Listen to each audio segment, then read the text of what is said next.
Kia ora, my name is Te Aki and I'm from Hokianga, Te Karai to be exact. Oh, and the bird is going crazy. Oh, don't try to fly away. Oh, don't go crazy.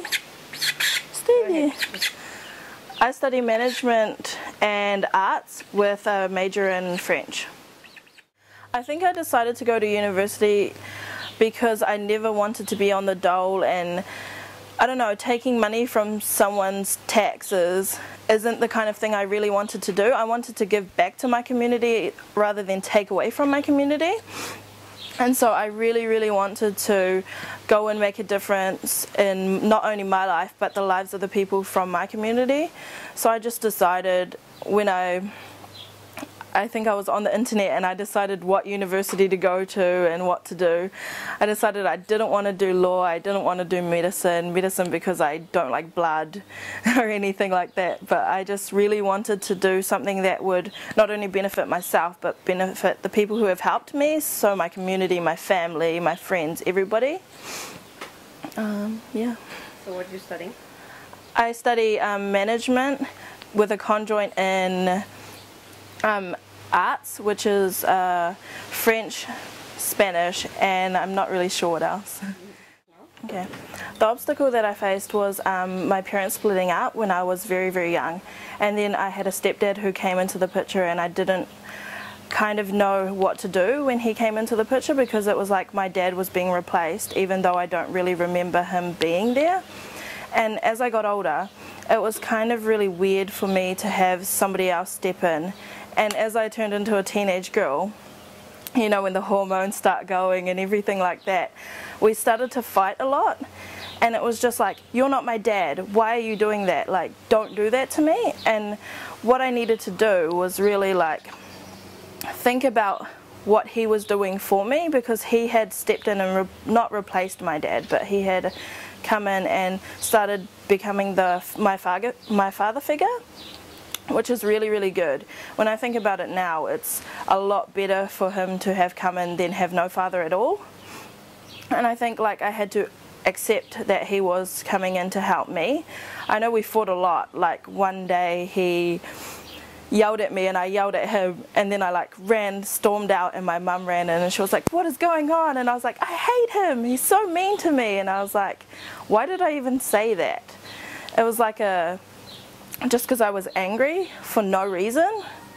And yeah, I just needed to accept him for who he was and let him accept me for who I was, and now we get on so good, and he is like my father. And he has done so much for me in the past 16, 17 years that I've known him, and it's been a really good experience. The turning point was when I decided to go on exchange when I was, I think, 15, 16, and my parents told me that they were behind me 100%. By my parents, I mean my mum and my stepdad.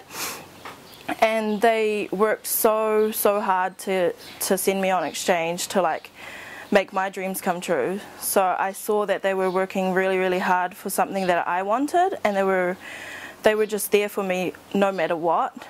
If I was feeling a bit down, they'd be there for me. And when I was at the airport, my stepdad cried a lot more than my mum did, a lot more than my sister, my brother, and it was just really cute to see him cry, and it made me cry. And even when I was on exchange, he missed me. Well, he seemed like he missed me more than my mum did. He cried on the phone the first time we called each other. And it was just really good to have someone there for me, who was there when I needed him, and a father figure. Okay. The things that inspire me are people who have come from nothing, because I come from a background where I live in a very rural area where people just grow up, they do the same thing, they never leave. And I like to see people who leave and become something, and I love to see people change other people's lives, like people who something traumatic has happened in their life and then they inspire people. I love to see people who just come around and they just do, I don't know, something big or even something small, like just give a seminar about something that can teach people skills that they need.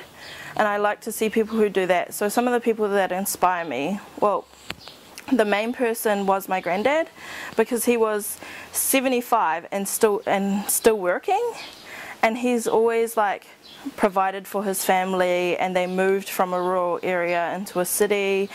And I don't know, I just really think it's inspirational to move from somewhere that you have nothing to try and make a better life for your family. And I just really don't like it when people just stay in the same place, do the same thing, and just never make anything of themselves, because you're never going to be happy if you've never seen anything else. That's kind of why I wanted to go to university, because in my year I was the only person that went to university from my school. So I kind of wanted to show people that you can go to university too. It's going to be hard work, but the hard work pays off in the end. And like, you just need to have something that you want, a goal, and go for it 100%. And if you fail, it's just a learning curve, and you can just keep trying and trying and trying. Like, I know I've failed a few times, but it kind of makes you a stronger person. Like they say, what doesn't kill you makes you stronger, and it's true. So I think you just need to go out there and try. The good thing about my community though is when you do decide to go somewhere or do something, everybody is behind you and they're there to help you. And if you need to fundraise or anything like that, everybody's there just helping you. Like, we would do fundraisers and hangies and things, and everybody would come around and have a big feed and like have fun and sing and dance, and it's really, really good environment, and you get to know everybody. So moving to a big city is a lot different than being in a small city, like a small community, because you don't know everyone. But the good thing about it is you get to meet new people. But yeah, I love going home, even though it can get boring sometimes, but it's really, really fun. I can go home and go horse riding, swimming, do whatever I want, and it's quiet. It's really weird going back to somewhere that's very, very quiet. But I absolutely love it. Like, I get to see my friends again. I get to see all the places that I went when I was young, go to the beach, go on a holiday. It's all the fun stuff you'd love to do once you've experienced the world.